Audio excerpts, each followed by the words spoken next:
Hello, everyone. This is me again, Aisha Yesufu. Uh, I'm shocked. I'm really beyond shocked. Just this morning, my husband was saying to me, "Oh, there's been another kidnap. Did you know about it?" I was like, "What kidnap again?" Apparently, is it 84 or 74 students were taken away from Islamia school, and whether yesterday or the day before yesterday, I was a bit limited on social media yesterday. I just went in. I was quite busy doing some things, and just seeing the fact that students have again been taken away, this time from an Islamia school. So what the terrorists are saying that, oh, it's only Boko, that it's haram, it's not it.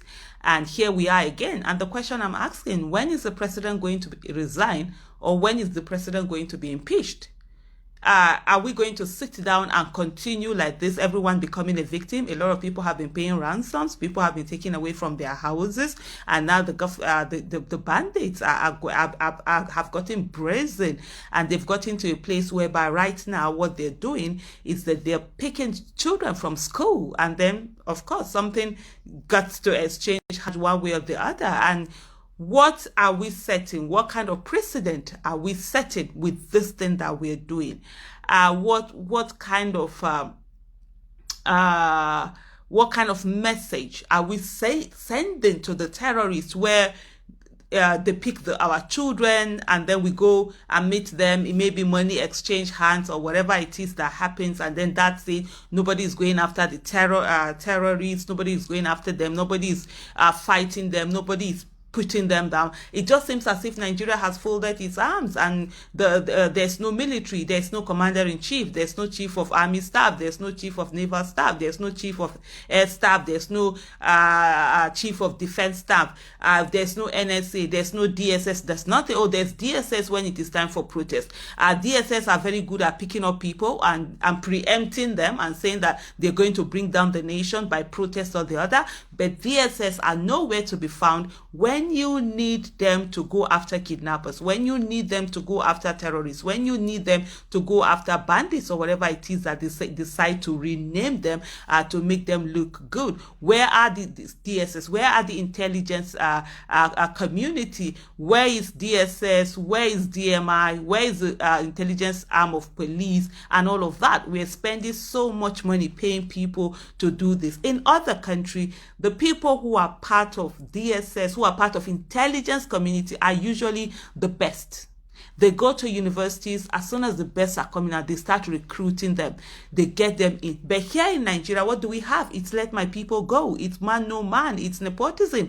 The last time we heard there were reports of recruitment into DSS, and the fact that such a humongous number of them came from the north, from the northern part of the country. When it comes to education, we are told the north is an educationally backward region, but when it comes to employment, it's no longer like that. And this is what we have. It is now a matter of, is it my people? And this just doesn't happen in the north. There are certain also agencies where certain people from certain region, they will all have their people coming, and at the end of the day, Nigeria is suffering. Yes, it's suffering because you have a lot of dull people in intelligence community, and they don't know how to gather intelligence. All they know how to do is to wield their guns, is to harass people, is to harass protesters, is to collect salaries, is to feel good that they're DSS and they're all of that, and they do nothing. And guess who is suffering? The whole of us are suffering. The whole of Nigeria is suffering. This is not just an issue happening just in the north, because your money is being used to fight the war. When they collect the oil, they're going to give budget to military, give budget for defense. It's your money that it's being used. So we are all suffering. Everyone is suffering. There's no one person who is not suffering. And then you wonder, what is the incompetent, clueless, corrupt, inept, and a failure of commander-in-chief still doing in office? The commander-in-chief went to his home state, Katsina, and on the night he got in there was abduction. It simply says that the terrorists know we don't have a president. The terrorists know that we have a relic, not a president, not a commander-in-chief. And I see some people who are so concerned about respecting the age of the president. Who would respect EP? I'm 47 years of age. I'm old. There are people that I'm older than with 47 years. Let's even say 40 years. A 7-year-old can call me out if I'm doing the wrong thing. If the only measure of respect I have that for a 7-year-old to respect me, or a 30-year-old, today I'm 17 years older than a 30-year-old, anybody who is 30 years old, if I do anything wrong, call the freaking hell me out. If the only respect that I have is that, oh, I will tell you that, oh, I'm older than you. I'm 17 years older than you. Oh, you are 20. That means I'm 27 years older than you. You must respect me. That is bullshit to the bills. And it's as in bullshit. If that's the only the criteria I have for me to be respected, that's nonsense. That is absolute nonsense. If I have not done anything as a human being to be respected, then there's nothing to be respected about. And I see Charles Ogeolisa. How are you, Charles? Please stay safe. Please don't get yourself kidnapped. Muhammadu Buhari doesn't care. He will never talk about you. Your families will be the one that will suffer. And by the way, you said God forbid. No, God will not forbid, because the other people that have been kidnapped, they also pray. And like I always say to you, yesterday's victims were once survivors. Today's victims were yesterday's survivors. And tomorrow's victims would be today's survivors.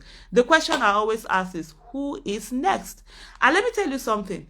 Those who have been killed will not be killed again. The next to be killed are those of us who are alive. Who is next? Let me tell you again, that the victim card in Nigeria is going round and it's falling on everybody. And also, being a victim in Nigeria is no longer a matter of if, it is a matter of when. You know, before you say, if you become a victim, no, it is when you become a victim. Because it is not a matter of when for Nigerians to be victims. The victim card is going around and is looking for whom to fall on. That's just a simple fact. And another thing also is that it is turn by turn Nigeria Limited. When this one is done, another one is done. When it happened to Buniyadi, Chibok didn't know it to be their turn. It became the turn of Chibok. Dapchi didn't know it to be their turn. It became the turn of Dapchi. Kankara didn't know it to be their turn. It became the turn of Kankara. Now we are hearing 74 students have been abducted from an Islamic school. I don't even know where that came from. So this is what is going on. And today you see a lot of people saying the North remembers. The North remembers. Why is the North not making demand? Is it because you have one of your own in power that it's so important that you don't care the Father? Obianuju Demian, thank you so much for your prayers. Thank you. Thank you. Amen. Amen. Amen. And God bless you. Where is the North? The North is sitting down and saying they remember. I don't even know what they say they remember. Half of the hashtag, half of the demands that come are always coming from the southern part of the country. And if you know me, I am one person who has no allegiance to the North and the South. Every part of the whole nation, we have failed ourselves. We are all the same incompetent citizens also who refuse to hold government accountable. So I'm going to talk about anybody. I'm a Nigerian from the South, born in the North, and I have no loyalty to any region of this country. My only loyalty is to Nigeria and ensuring that Nigeria gets the best that it needs to get to. So today, if it's going to be the North, I'm going to call out the North. If it's time to call out the South, if it's time to call out the Niger Delta region, I'm going to call out any region. And so for me, like my mom will always say, nobody wins in my court. It's as simple as that. I don't have loyalty to anyone, anybody, anywhere. My loyalty is always to the truth. And as much as possible, that's where I want to maintain. You might like me today, tomorrow you might not like me. It's perfectly okay. You might not like me today, tomorrow you might like me. It's perfectly okay. You might never like me. Fantastic. You might always like me. Fantastic. At the end of the day, the truth is the truth, and we must consistently ensure that we're always speaking the truth. And today I call on the hypocrisy of the North, and I say to you, shame on you guys. Shame on every one of the educated Northerner. And I say this without mincing words. For those who said they're gonna kill me, at the other time that was what I did in Hausa. A lot of people were asking, okay, what was it you were saying in Hausa? For those who said you're going to kill me, they're not born you well if you don't kill me.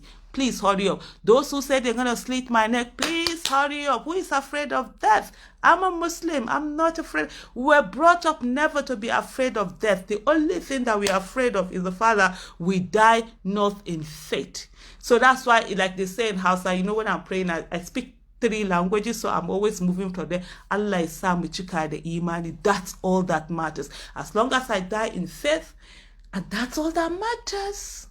Being killed, who cares about the world? I enjoy my life every day to the fullest, to the hilt. I don't keep anything for tomorrow, because as far as I'm concerned, every day is my last day and I leave it to the hilt. So for those who are sitting down there and it's Aisha Yesufu they want to kill, shame on you. Shame on every educated Northerner that has refused to speak up.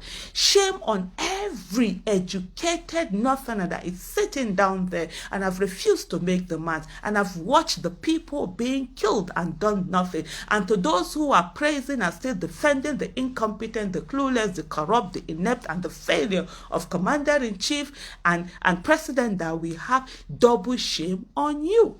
Because the education that we have is not for us alone. It's for millions of others who are not educated. And for you to use your education and keep quiet because you want to support the president is from your region. Shame, double shame on you. A lot of people did not have the opportunity we had to go to school. They do not understand what governance is. They do not understand what it is to make demands. They are poor, and you know in Nigeria when you're poor, you're faceless, nameless, and voiceless, and they are unable to do anything. But for those of you that sit down and all you can do is to come on people's social media and insult them, double shame, triple shame on you. The country is down. The president is failing. The president has no capacity. The president has not shown any capacity. He doesn't even sound like somebody who is lucid. And yet you come on, because for you, having a president from your own region is more important than the lives of your people. Triple shame on you. It's a sip, and wherever you are, you're the one that I'm talking to. And you must understand that the lives of the people must matter. When you sit down with your hypocrisy and say, the North will remember, hashtag secure North. Why are you no longer doing that hashtag? What happened? What happened to the hashtag? Hello? What happened to the hashtag? Are you no longer securing North? Oh, NSAS has finished, so you no longer want to secure North. Where are your voices? You tell us you are the Kardashian state. Oh, it's time for election. You're all over the place. It's time for election. And what? Guess what? You're here, you're there, you're voting, you're showing us numbers, you're bringing millions. But when it's time to protest or make demands, you no longer have numbers. You no longer, you cannot even, even if you don't come out to protest. For those of you that suddenly say protest is haram, why are you not ensuring your hashtag is going around the world? Why are you not ensuring that the whole world is focused on what is happening, the atrocities that are being meted out in the North? Why are you hiding the fact that women, girls and women are being raped by these terrorists? They even come to borrow girls. Can you imagine the hypocrisy? We say we are Muslims. A good number of them say they're Muslims. Oh, this, that. Oh, they cover the body. Oh, this, that. But terrorists are coming to come and borrow your daughters and go and rape them and bring them back to you. Hello, what part of Islam is that? Is that Islam? That's not the Islam that I know. Oh, protest is haram all of a sudden, but during Jonathan, protest wasn't haram. Is that your brand of Islam? Do you change the rules as you go? Or is there something going on? Do you change the rules? Oh, wow. Oh, okay. When it's not a Northerner that is in power, there are certain Islam that are not on. And then when it is a Northerner that is in power, there's a different Islam. Is that what I'm being told? Can somebody tell me? I see somebody here. Ifeta, you're on Instagram. I'm actually on 2 devices. I'm doing Instagram Live and Facebook Live. It's only Twitter. I'm not doing, because most time, you know, this, they always complain the sound isn't working. And I see one is saying that, oh, what are you doing on her page? Well, they're going to hear it. They're going to hear it. I don't blog. I don't mute. Whatever people say, I love dissenting opinions. Dissenting opinions are opportunity for you to look at things from a different angle. But we have to say it. Back to some of the things that happen. So the terrorists know we don't have no leadership. Nothing is happening in Nigeria.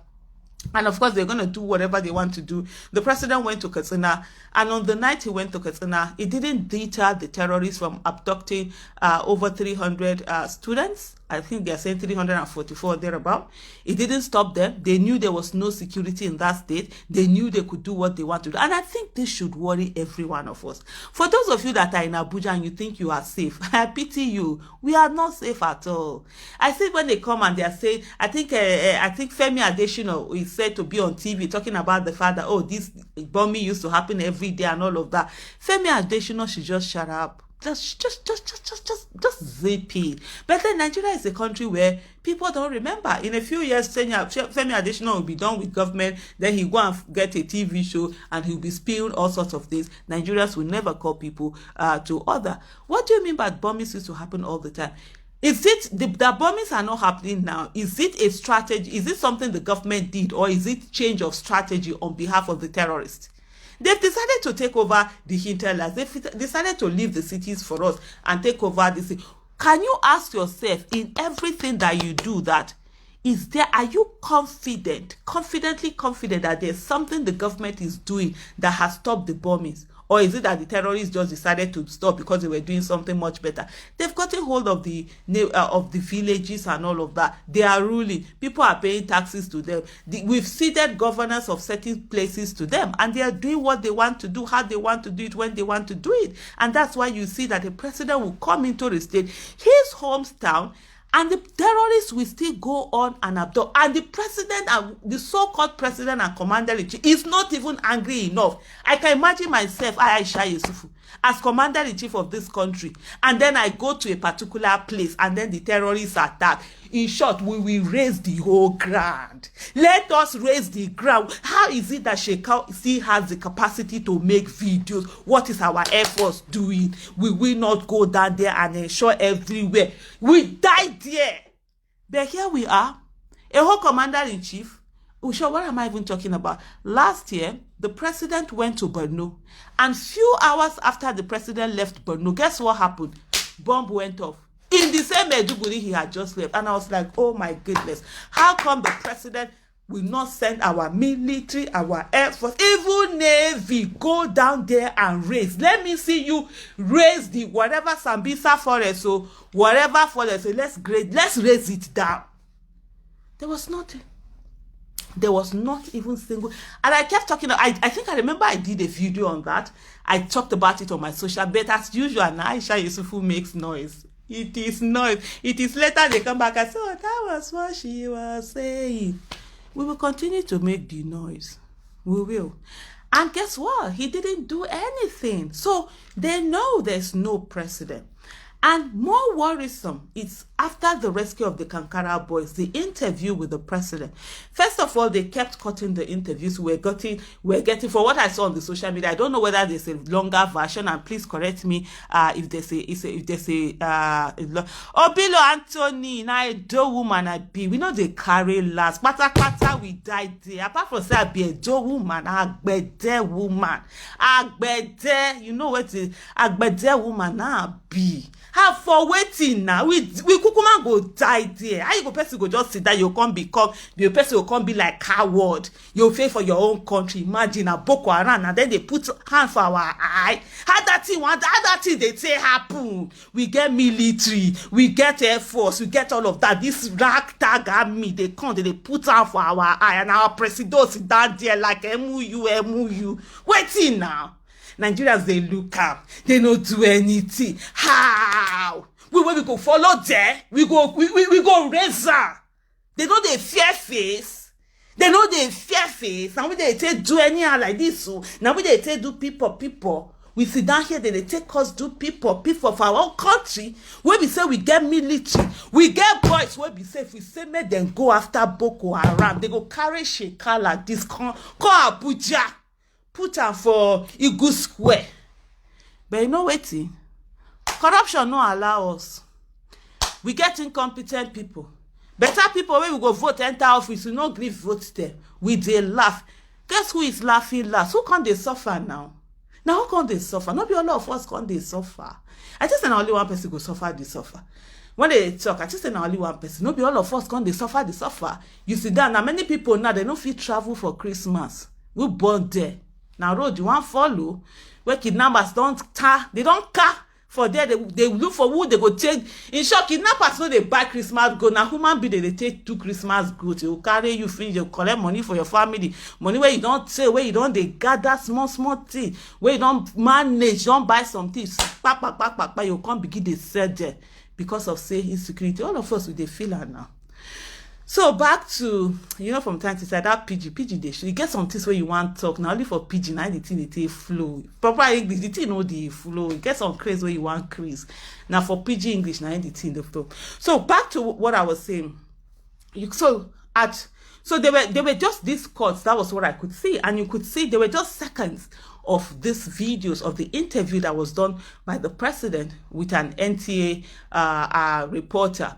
And by the way, one of the things that I've been saying to journalists is the fact that why are they not outraged that the president isn't speaking to them? Why are journalists meeting citizens and asking them for solution when they are supposed to meet the people in office and say to them, what are you doing to protect the people? What are you doing to govern the people very well? What are you doing to ensure that there's good governance, accountability, and transparency? Where are all of these things?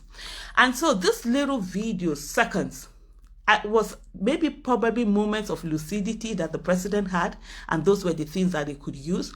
But in that video, the president said something that was quite instructive. Real fake news, misinformation, fake news, all of that. The president said he was congratulating the military and saying to the military that they did a good job and that they encircled the abductors and they got the Kankara boys out. First of all, the military weren't involved in the release of the Kankara boys. So why are our media not taking this on? Why is the president thinking that telling us the military when it wasn't the military that was involved? It was Miyete Allah, which is another story on its own, another issue on its own. So here is the president telling us that it's the military when we know it wasn't the military, and the president of course saying that the military encircled the abductors. So if you encircled the abductors, how come you didn't bring the abductors? So where are the abductors? Where are the kidnappers? Where are the terrorists? Where? So you encircled them, you got the students, and then you said to the terrorists, bye-bye, see you later, kidnap another set. Is that what happened? Is that what we're talking about? Is that what happened? Really? For real? Is somebody kidding me? Is somebody really kidding me? And the thing about Nigerians is that we think we have the patent to prayers. Oh, we are praying, so nothing will happen to us. Guess what? It go do you like magic. The people that it has happened to, you are not better than them. Every day, that's always my thought. And for me, I have what they call survivor's guilt. When something happens to another, I'm thinking, why was I saved? Why was I not the one that it happened to? So I'm always thinking that's the reason why for me, I normally I don't watch TVs, I don't read newspapers, because when you see all of these bad stories, this has happened, that has happened, it spoils my day, because I'm always thinking, oh, that could have been me, that could have been my family, that could have been my child, that could have been my spouse or my siblings or my something or my friends. So it gets me off. So I rather stay away from watching all of this. It's even my being on social media that have really brought most of these things to my table. But it's important for Nigerians to understand that, look, sitting down and doing nothing, it's not going to solve any problem. You're not going to pray your way out of this. God has given us everything to be a great country. So sitting down and praying to God to come and solve the problem is the most foolish thing I can ever think of any one of us doing. Why? Because God has given us everything to be a great nation, and God will not do for us what He has given us the capacity to do. Ife Diora Jonathan, you're still on a appointment. Oh my goodness. So in 2014, when I was talking to us appointment, I was looking for Ife Diora. People like Ife Diora, I find them really funny. They speak from a point of transactional mindset. So for them, everything is about money, and it's really sad that some people can't think beyond money, because of course they haven't ever done anything for anyone without expecting payment. So in case you want to know if Diora, Maina Muhammad Adam, of course, the 2023, and hope in the meantime you're not kidnapped. That's the most important thing. How many more people will be kidnapped before now and 2023? And like I always say to people, if you can endure it, by the grace of God, I can too. And back to Ife Ife Diora, I think one of the things you need to work on is to work on your financial independence. Appointment, who needs to go and be a work in an appointment? You think if I had an appointment, I would be here now doing this? I wouldn't be here doing this because I won't have the freedom to do this. I will have to be working for an incompetent president. More Aisha Yesufu. That's what we used to do as kids. We say, God forbid. Like this. You know, there was a time we used to do it 7 times. God forbid. Anyway, for those of you that don't know, I worked on my financial independence before I ever spoke on Nigerian issue, because as I grew up poor and I knew what poverty was, and I knew poverty mindset and how it can cancel a human being. And so the reason why you didn't hear me up until after I turned 40 was I was working on my financial independence. So I don't need any appointment. Nah, and they all know it. I don't do contract. I'm a market woman.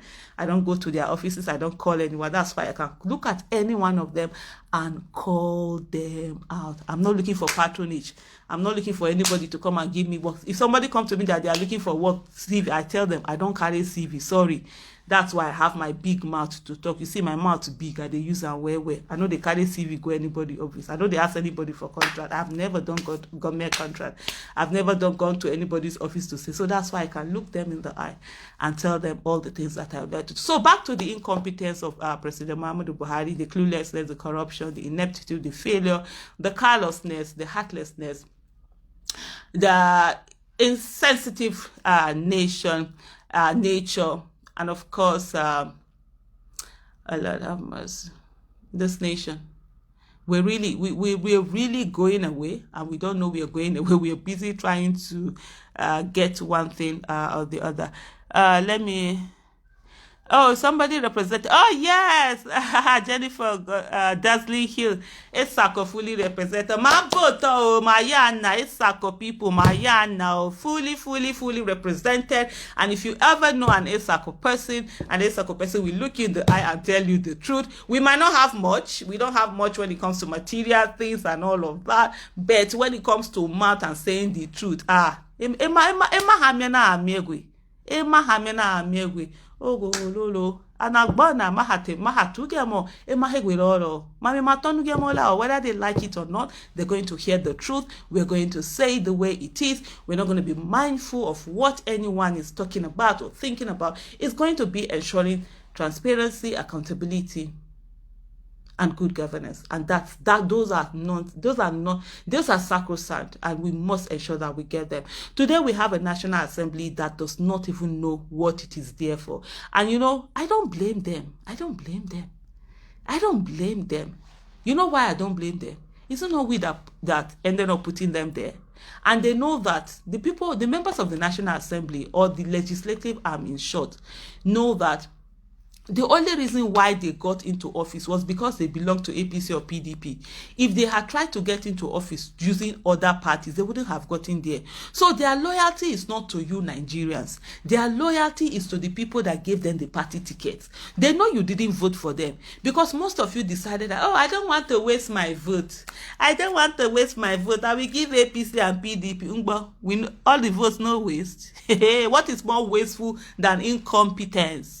They are in office, they are not doing anything. When we are being killed, they do nothing. See what happened in the NSAS massacre. See the way the Lagos State Assembly were all over the place, begging one man, practically doing the ballet to their baba, because it was their baba that gave them the ticket. It is not you that voted for them. You voted out of fear instead of out of conviction. Yes, I know you are good, but you are in another party. I don't want to waste my vote. I will give my vote to APC and PDP. See her now. Not be the APC and PDP the National Assembly. We not feel impeach the incompetent president where we get. Not be then there so not so now. Because you didn't put in the right people. People who came in, who were in other parties, that you saw some of them who have competence, character, capacity, who had empathy, who had patriotism, who had loyalty, who are innovative. You refused to vote for them. You said you were only going to vote those who you felt were in parties that have structures, forgetting that you are the structures. Many people forget that they are the structures. It's not about party. It's about you, the people. And if you do what is called protest vote, look for people with competence, character, capacity that will be able to give the Nigeria of our dream. You voting for them. When they get in there, their loyalty will be to you, the citizens, because it was you, the citizens, that voted for them. But right now, they know that it is not you, the citizen, that voted for them. So they're going to do whatever it is that they want to do, and that will be all. And you have to face the consequences of that being all. And that's it. Nothing is going to be done about it. And if we want to fix Nigeria, we have to fix politics, whether we like it or not.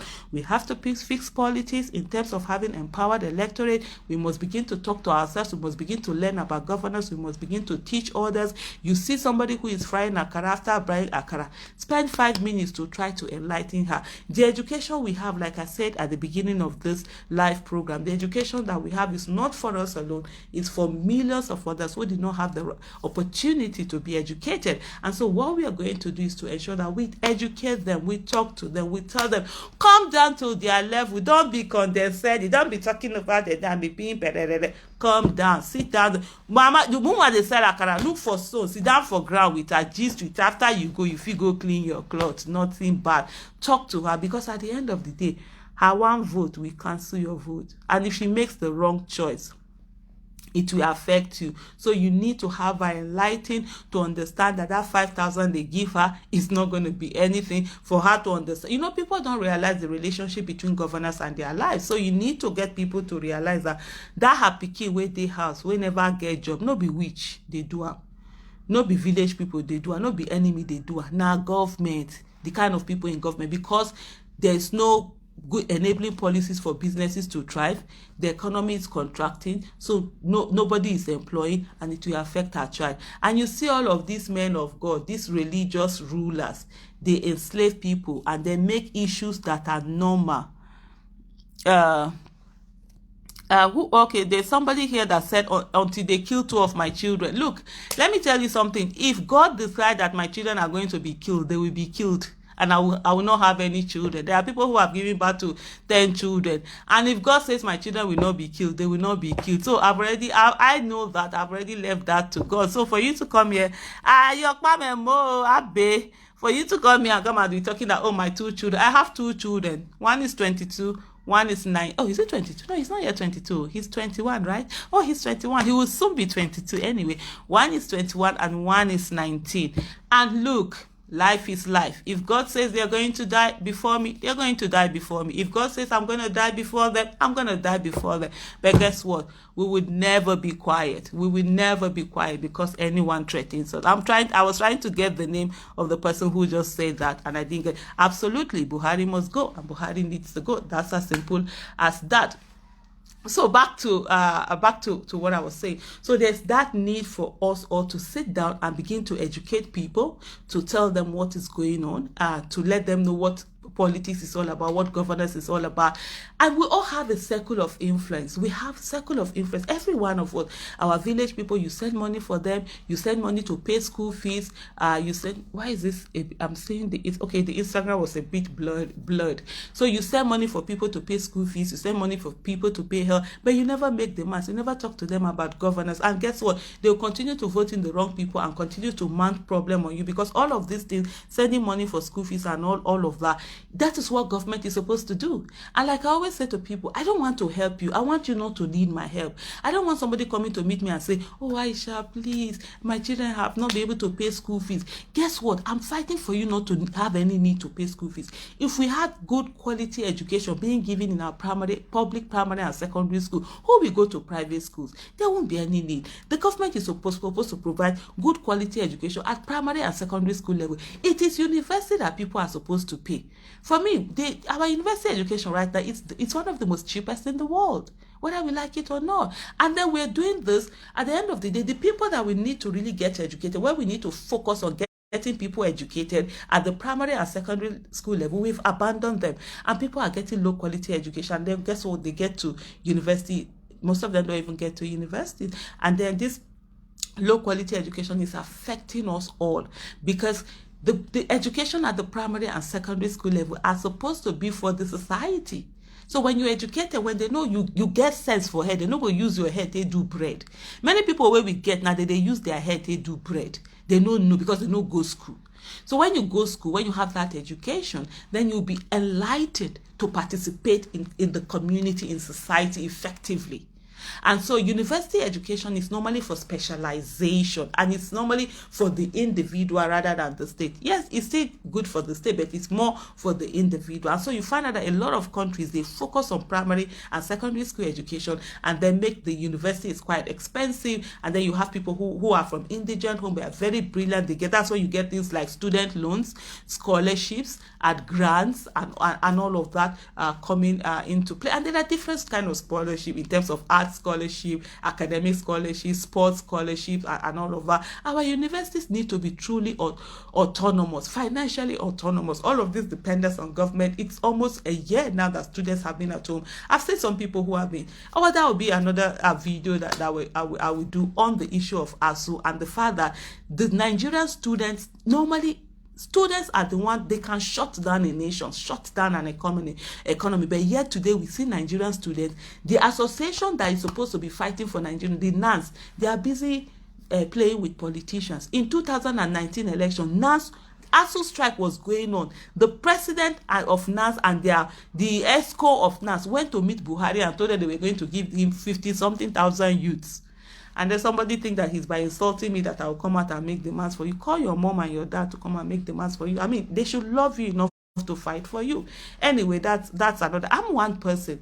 I never do anything because people like it. We like it or not like it. I don't do things because I want to please people. I do things that I'm convinced about. And if I don't want to do something, let me tell you something. I'm that stubborn. Nothing that you make me do that will make me say. If I'm not going to put my mouth on an issue, if you like, let the whole world put his mouth. It doesn't concern me. I've made up. I'm not going to. And if I'm going to talk about an issue, I'm going to put my mouth on it. Let the whole world be silent. My mouth alone, I will shout at the rooftop. And whether you like it or not, you will hear me loud and clear. That's what I'm a person of conviction. I'm not moved by what people think, how people will like. Who cares about whether people like you or not? Do I look like I need like? I love myself. I have enough love to myself. I'm not looking for anybody to like me. I'm looking to be with the truth. And for me, that's all that matters. You might not like me today. That's okay. Back to the topic that I was talking about. Where are Nigerians? If you do nothing, they will continue to kill us. And if you think prayers is going to get us out of it, God said, faith without works is dead. And God will not do for us what he has given us the capacity for us to do for ourselves. Humble King Cake, it's a pleasure seeing you. Well done. Amen, Princess Pauline Okoje. Thank you so much. I mean, although some people just come, they think they try to put terror in people or whatever. I'm not that one person. In short, Oga, the day I gave birth to my children, I already made up my mind. Even let me tell you the story of me having 2 children. Do you know how? I remember one time, then I as a child, I decided I was going to have 2 children. So when I had 2 children, and my parents were expecting more, like, no, I'm done. They were like, what is the meaning of this? Because in the whole of my family, nobody had ever said they were going to have just 2 kids. And here I was. I said I was going to have 2 kids. And my mom, but this one, that one, they talk. Not talk when they not talk for this word, do. My in-laws, so my parents, so my family, myself and my husband, like, it's 2 kids that we want. And that's what we are okay with. And that's it. And then at the end of the day, I remember one time a woman came and then she was like, how can you just have 2 kids? Blah, blah, blah. What if something? I said, what if something happened like that? Are you telling me that what if they die? I said, look, even if you have 10 children, if God said they are all going to die before they will die, so that's not an issue for me. So somebody coming in here to come and threaten that, my 2 children will be killed and everything. Come on, guys. Since the day I gave birth to them, that thing don't dey my mind. And I think I see Kemi Akambi. Okay, I think she's Kemi Adepoju now. I'm always listening that. Hi, Kemi. It's a pleasure having you here. By the way, for those of you who don't know, Kemi, we used to be secondary schoolmates. They were the brains, so those of that math and science and everything was so easy for them. The ficos, we no sabi book. We now noise, now we sabi back of class. Noise are looking for trouble. now we sabi. Yeah, somebody is saying something here. I'll soon be rounding this. Yeah, I was born and brought up in Kano. So that's why I speak Hausa like a Kano. House, you know, haihuwar Kano, girman Kano, Hausa kamar jakar Kano. And there's not, and I grew up in a ghetto in Kano. So I know the North that a lot of people you see on social media don't know. And one of the things I always say is that in the North, there is a caste system, an invisible caste system of the wealthy and the poor. And nobody crosses over. Everybody stays in their lane. So they don't even know what is happening on the other side. It was when I got to university that I realized that there was enough that I knew about that most of those in the university didn't know about, because they grew up, you know, the poor ones, they never went to school and everything. I grew up in a place called Kwanahudu. For those of you who know Kano, it's a ghetto. People didn't even want to associate with us because they were mostly drug users, all of these agberos, all those people who hawk, they are all from, it's the poorest of the poor place, and very violent in Kwanatu. So I grew up in that way, and I was the first child of my family, and our first boy was the fifth child. And so I had to protect my siblings, and I had to fight even when I was in university. Oh, more come and see boxing. Hey, throw cloth that way till you get your trouser. Fight. And you know, poverty is scarcity. When there's scarcity, there's so much fight. And so when people insult me today, people come and throw all sorts of, oh, you're a prostitute. You're like, come on. I heard all those things when I was growing up. We didn't have food to eat, so we ate insults as food. So there's nothing you're going to tell me today that you didn't tell me. And I knew what it was. You know, when you were fighting, you look for the most thing that you can say to hurt somebody. It's not necessarily true, but you're looking at the words that were hurt. And so that's what we do. And sometimes families will fight. And so because there was scarcity, because there was no food, people fought a lot. And so that was something that I got used to. So even university, I had to protect my siblings. I don't look for trouble, but if trouble come, I grab her like lost fan. I think I need to go that there's an interview that I'm supposed to do, so I need to get that done and sorted. But I think it's really, really, really, really, really shameful that as a nation, we have allowed our nation to deteriorate to this level, and the people are not making demands. People are just looking and thinking it won't be their problem. People's empathy is so expensive. It is only when they are affected that they know that they have to come out and make demands. And we cannot continue like this. The National Assembly needs to do the needful, impeach the president, or the president need to, if he has any out of integrity at this moment, should be resigning. But I don't see him doing that. And the citizens need to come and make demands. Doing nothing is not going to solve it. Praising him to high heavens is not going to solve him. It's not going to solve any issue. The president was never supposed to have been voted for in 2019. He had already failed. You do not reward failure. When you reward failure, it worsens. And so 2019 was the moment he should have been taking a bet. Of course, people were like, oh, we are going to vote him, whether you like it or not. You don't vote now. Are they not, is the insecurity not affecting all of us? We will hear that now. We go hear that for body. Not only one person. Not only one person they hear, and all of us we go hear for body and feel it. And it's really sad that we bringing up our children in this environment where lives don't matter, where people are being kidnapped anyhow. And the next question is, where is the next victim? Where is the next target? And just know that we don't have our security agencies aren't doing anything. We have Mieti Allah going to negotiate on behalf of the federal government, and you're wondering where are our security agencies that we are paying so much. They are more deployed to protesters. They use talks on protesters. They deploy security agents on protesters. And then here we are. If there's nobody to protest for any one of us anyway, wallahi, that's they go show us more. They go, yeah, we go suffer. You think that you are doing people, you are happy. Oh, protesters are being ahead. Now why did they go? They are being attacked. Let me tell you something. Most of the people that you see protesting, they don't have any need to protest. I can afford to sleep and not even look whether anything is happening. Sleep my own. Yes, if they can't catch me, they catch me. Most people you see there. And I see some people with, transactional mindset who think that, oh, they are looking for something. They are looking for money. They are looking for this. I've been in business for 20 years. I'm a market woman. I buy and sell. And let me repeat it if you didn't hear it earlier. Before I decided to speak on Nigerian issue, I had already gotten my financial independence. And for those of you who don't know what financial independence, because I teach financial literacy, financial independence is when your passive income can take care of your expenses. What is passive income? Passive income is income that you make that you no longer have to work on. For example, you've already done the work and it's bringing in money. If you have a house that you're renting out, the rent from that house is passive income. So when you have a passive income that can take care of your expenses, then you know what? You're financially independent. You don't need to work.